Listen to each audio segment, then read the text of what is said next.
반갑습니다. 오늘은 독도 방송을 좀 색다른 사진 한 장을 보면서 시작할까 합니다. 며칠 전에 동해 바닷가를 갔더니만 특이한 풍경이 눈에 띄었습니다. 물론 그 바다는 동해니까 독도 쪽을 보고 있었겠죠. 제가 사진 한 장을 찍어 봤습니다. 누군가가 나무 판자에 서서 이렇게 세워뒀는지는 모르겠습니다만 저는 이 풍경을 보면서 여러 가지 생각이 들었습니다. 독도 단딩이라고 했을 때 이 단딩이라는 말은 경상도 사투리로 단단히, 야무지게 또는 주의하여 등으로 해석할 수 있을 것입니다. 어쨌건 독도를 잘 지키자 이런 것이거나 잘 지켜라, 그렇게 저는 읽혔습니다. 이처럼 온 국민이 독도의 무사태평함을 간절히 바라고 우리는 이렇게 기원하고 있습니다. 그럼에도 불구하고 저는 왜 이 그림을 보면서 착잡해졌을까요? 그것은 독도를 지키자 하되 마음만으로는 안 된다는 것을 제가 지금껏 독도를 해오면서 내린 결론이었기 때문입니다. 독도가 어떤지 알아야만 결국 지킬 것이 아니냐는 겁니다. 제가 메아리 없는 이 독도 방송을 꾸역꾸역 이렇게 끌고 가고 있는 것도 바로 이와 같은 사실 때문입니다.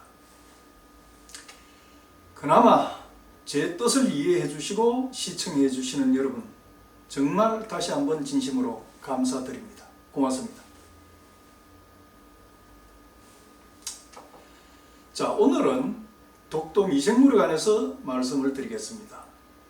미생물이라고 하면 바이러스와 세균, 곰팡이, 원생생물 등을 말할 것입니다. 이들 미생물은 우리 지구상에서도 그러하거니와 독도에서도 최초의 생물체였고 아마도 최후의 생물체가 될 것입니다.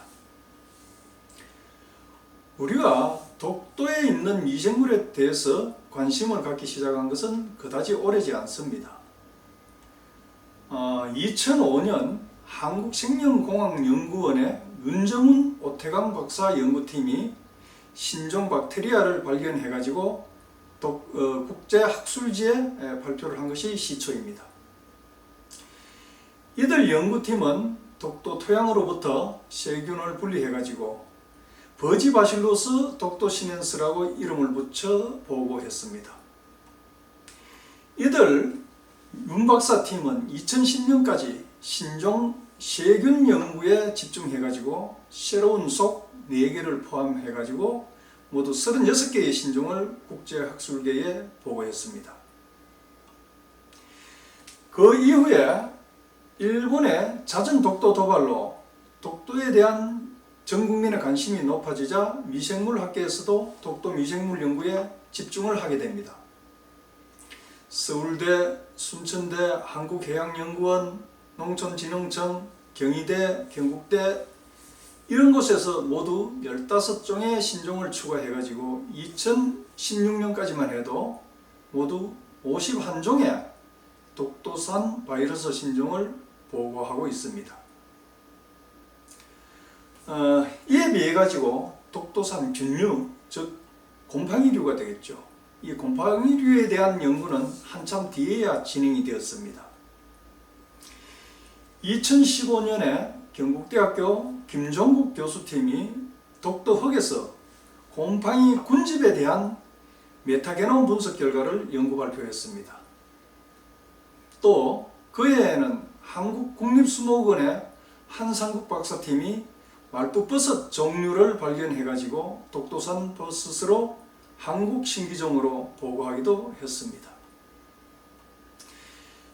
역시 이들 곰팡류에서도 미기록종이나 신기재종들을 지속적으로 발견해가지고 국제학술계에 보고하고 있습니다.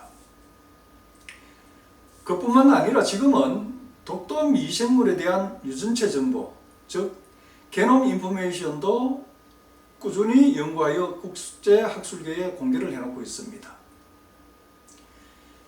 더 나아가서는요, 이들 미생물을 활용한 기능과 응용에 관한 연구도 지금 활발하게 진행되어 있습니다.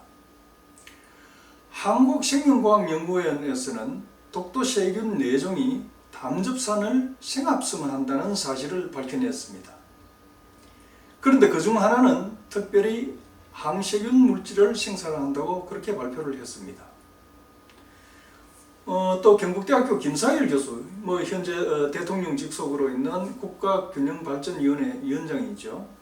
김사일 교수 팀은 2009년 이후에 독도 식물류를 식물들이 있죠. 그 뿌리 주변에서 근류세균을 분리해가지고 이 세균들이 가진 식물 생장 촉진 및 전신 유도 저항 활성에 관한 연구를 했습니다.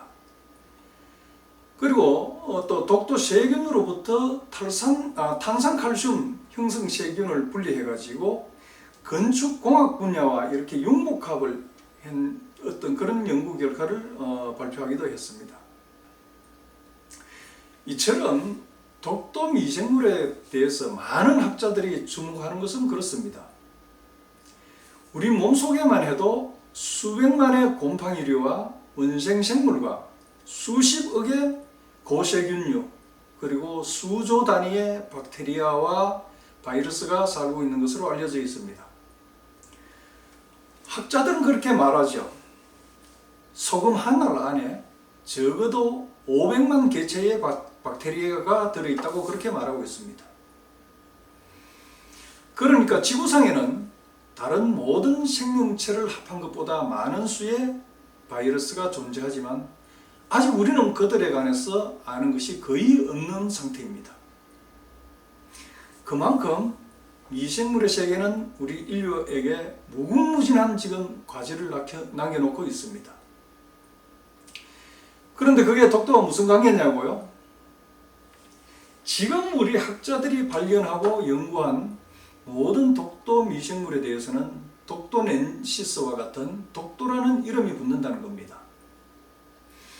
그러면 이와 관련해 가지고 연구를 하는 전 세계 학자들, 물론 일본인도 포함이 되겠죠.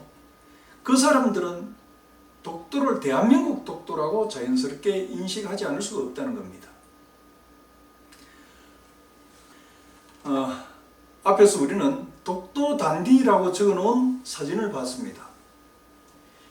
독도 단디는 이처럼 세계를 설득하는 힘을 가져야만이 비로소 가능해지는 겁니다.